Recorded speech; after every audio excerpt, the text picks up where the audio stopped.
May bisita po pala kami ngayon dito sa bahay. At galing pa siya sa Bucharest. Isipan ko po mag-grill kami ngayong araw. At dahil nagdala po siya ng sutangon, kaya naman syempre magluluto tayo. Namiss na raw niya kasi yung luto ko sa Bucharest. Ang tuwa po pala yung mga bata nang dumating yung aming bisita. Wala kasi nilang hindi nakikita. Dahil nga matagal na kaming hindi nakakabalik ng Bucharest. Gandang umaga po pala mula dito sa countryside ng Romania. Musta kayong lahat, may angel? Sana okay lang kayong lahat. Dahil naglalaro nga po yung mga bata sa labas. Ako naman ay naglilinis dito. Ali, sinabon ko po yung aming sahig dahil nga po napakalagkit. Pagkatapos niyan, mamaya hugasan natin. Buti na lang may angel, nakatapos na tayo ng paglinis bago dumating yung mga bata at yung aming bisita. Dahil ako curious kayo kung sino ba yung aming bisita. O pala yung aking matagal ng kaibigan dito sa Romania. Yun yung lagi kong kasama dati sa vlog nung nandun pa ako sa Bucharest. Lang naman kasi yung sinasamahan kong gumala. Maliban sa kanya, wala na akong sinasamahan. So naisipan ko mag-barbecue yung Filipino style. Kaya naman kagabi pa lang naglabas na ako ng frozen na manok para kinamagahan pwede na nating i-marinate. Bali, naglagay pala ako ng asin kanina tapos sunod natin yung toyo. Marami din pala ito may angel dahil nga syempre minsan lang naman makapunta dito yung aking kaibigan. Itong soy sauce na to ay nabili ko lang dito sa malapit sa grocery sa amin. Pag marinate ko pala may angel ay natutunan ko ito doon sa isa kong kaibigan nung ako'y nasa Cyprus pa. Bale, chicken inasal.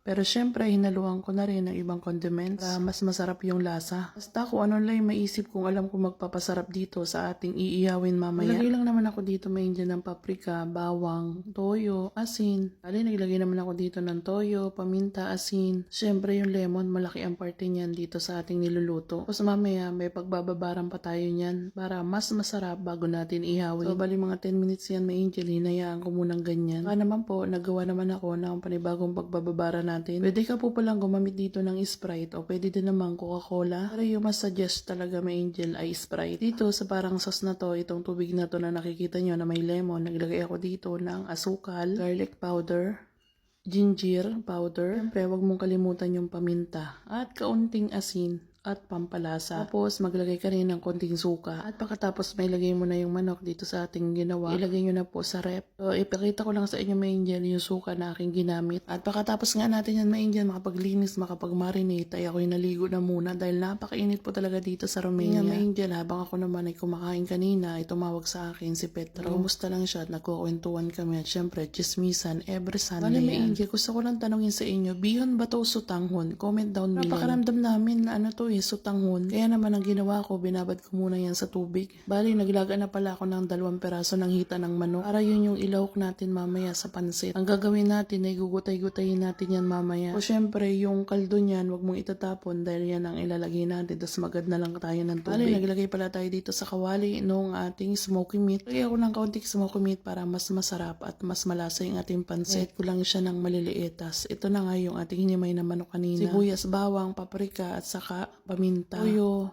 Saka naman ilagay natin yung atay ng manok. Saka nagayat din pala ako dito ng kaunting cabbage para mamaya natin ilalawak yan sa pansit kapag luto na. At ayun mga angel, maglalagay din pala tayo dito ng mixed vegetable para syempre mas masustansya yung ating pansit at mas malasa. Sobrang namiss po pala ito ng aking kaibigan kasi mahilig po talaga ako magluto ng pansit. Minsan pumupunta ako sa kanyang apartment para lang magluto at kumain kami. Buti na lang talaga may angel na binabad ko yung ating sutangon dahil nga parang medyo matigas-tigas siya. At pagluto na ito may angel, yung ating gulay at saka yung ating mga nilahok, tatanggalin natin yan para hindi maduro. At ito na nga may angel, yung ating sutangon, nilagay na natin dito sa ating kaldo. Sigurado ko may angel na malasang-malasa yung pansit dahil nga napakalasa na nung ating ginawang sabaw. Nung luto na nga po yung ating sutangon, inilago ko na yung ating sahog. Siyempre, mahirapan na ako maghalo-halo niyan kung hawak ko yung cellphone tapos hawak ko pa yung 2 panghalo. Tinawag ko muna yung aking kaibigan kung po pwede bang hawakan niya muna yung cellphone. Hinga niya sa akin, napakabango daw at mukhang masarap. Sobrang namiss niya daw po talaga yung pansit na niluluto ko sa kanyang apartment. Kaya pala may angel ay magluluto kami sa labas at mag-iiyaw-iyaw ang anong manok na minarinate ko kanina. Pero dahil nga po napakainit sa labas ay mamaya na lang pong hapon pag talagang nasa baba na yung araw. Dito po pala yung aming pananghalian. Bali mamaya po pala ang plan namin ay pumunta kami ng bundok at maglatag doon na doon kami kumain. That's all for today, my angel. Thank you for watching. Don't forget to follow our Facebook page, comment, like, and share our video.